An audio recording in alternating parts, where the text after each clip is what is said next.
Steam Hearts on the Sega Saturn may not be the console's crowning achievement in the shoot-'em-up genre, but it's far from the bottom of the barrel. Funnily enough, most people that are even aware of this game all probably know it for the exact same reason. It's a Gooner shooter! I can almost guarantee that most conversations about this game start like this. Hey, did you know there's a hentai shooter for the Saturn? As that's all anyone really talks about with this game. And in retrospect, I understand why. Despite it being a rather competent shooter, there's really not a whole lot else going on. Therefore, the extra allure of it being an eroge is more or less all it has going for it. That said, let's take a closer look. The ridiculous story of Steam Hearts is, well, it's a doozy, and let me stress, I'm not making any of this up. The game follows the brother-sister duo of Blow and Falla, who are the last remaining people immune to a worldwide virus, and the only fix is to take down a bunch of scantily clad mecha pilots and ejaculate on them to ensure they are cured. Yeah, I'm not making that up, that's in the game. And with that, you and another player can set off on this wild ride. Digging right in, Steam Hearts divides itself into two distinct halves, the straightforward shoot-'em-up sections and the story-driven ecchi portions. First and foremost, we have the shooting.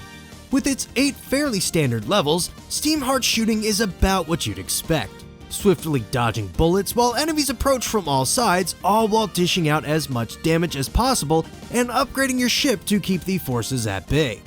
Occasionally it tries to break up the formula with things like navigating a ferocious asteroid belt or taking down massive warships, but for the most part it stays firmly in familiar territory. Adding to the action is a small selection of power-ups. First up, we have your two main shot types, a standard but reliable Vulcan spread that covers a good chunk of screen real estate, and a massive screen-spanning laser that cuts down waves of enemies with ease. While you're limited to only these two weapons, the power-ups do stack and once fully upgraded make your ship a force to be reckoned with. On top of your main weapons, you also get a handful of secondary firepower to boost your arsenal. Missile launchers and auxiliary lasers attach to your ship and fire alongside your primary shots, while one-time use items range from screen-clearing bombs and protective shields to a powerful overcharge mode that grants you brief invincibility. You'll even come across a rad laser sword reminiscent of Radiant Silvergun, and while you don't pick this thing up often, when you do, it's a real blast to use. Aside from your weapons, your ship really doesn't have any extra tech besides a dodge boost, which I'm sure comes in handy for more seasoned players, but is only briefly required for a single boss fight in level 3.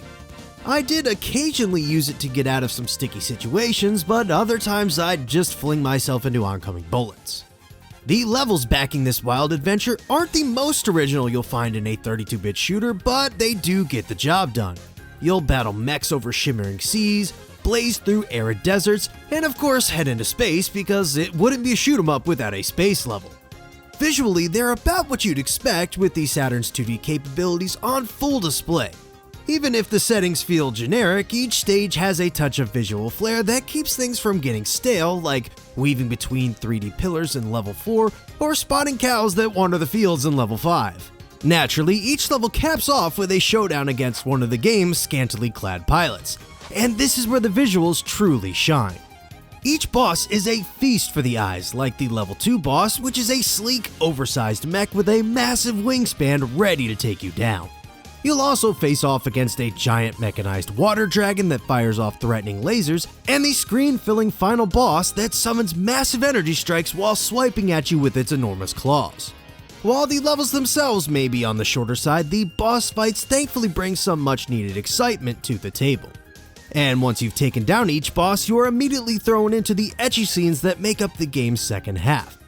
Credit where credit's due, these are fully voiced and there's clearly effort here, but calling them animation is a bit of a stretch. It's more like a slideshow, with some shots lingering on screen for minutes at a time, like an Evangelion episode that's just run out of budget. And it seems the folks at City Connection had little to no interest in localizing or translating the Tribute re-release, which is an odd choice for a game this dialogue heavy. Regardless, these scenes drag on for far too long and without subtitles are a chore to sit through. And I'm not kidding when I say during one of my late night gaming sessions I actually dozed off for a minute, woke up, and the cutscene was still going. But with the cutscenes in mind, the man behind these segments actually has a bit more history to his name than expected. The late Takahiro Kimura, who served as Steam Heart's character designer and animation director, also worked on some other notable projects, including the variable geo fighting games, which we'll definitely get to on this channel. That also explains why Steam Hearts and Advanced VG were bundled together in this re-release. But even more impressive are his credits on multiple Gundam titles, City Hunter, Dirty Pair, and as the character designer and animation director for Code Geass of all things. With that bit of background out of the way, let's circle back to Steam Hearts itself. While the Saturn port dropped in 1998, it's actually the third revision of the game, and in turn is the most censored. Before it came the PC Engine CD release in 1996, which was also toned down a bit, while the original uncut version launched on the PC-88 back in 1994. And with the latest Saturn Tribute re-release, the game has seen even further censorship with some slight tweaks to facial expressions and a few extra clothes thrown into certain scenes. Now, to be completely honest, none of this really matters to me. I'm not here for Steam Heart's Goonery goodness, I'm here for the shooter housed within it.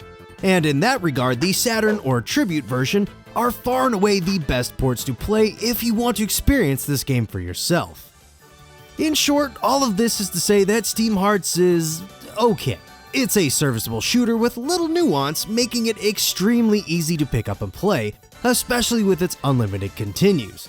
And while it's far from the upper echelons of the Saturn's library, you can most certainly do worse. So if you're looking for a decent shooter, Steam Hearts might scratch that itch. Plus, this is the cheapest way to get a hold of what is otherwise an expensive game, as all ports are well into the $100 range, which in my opinion is far more than it's actually worth. Furthermore, if you pick up the Saturn Tribute version, you also get Advanced VG, which in and of itself is not the greatest fighting game. The SNES entry is far better if you ask me, but hey, that's a decent bonus and another somewhat pricey Saturn game to add to your collection for half the price. So if you're looking to add not one but two new Saturn games to your shelf, consider picking up this bundle and giving Steam Hearts a shot. Hey, thanks for watching.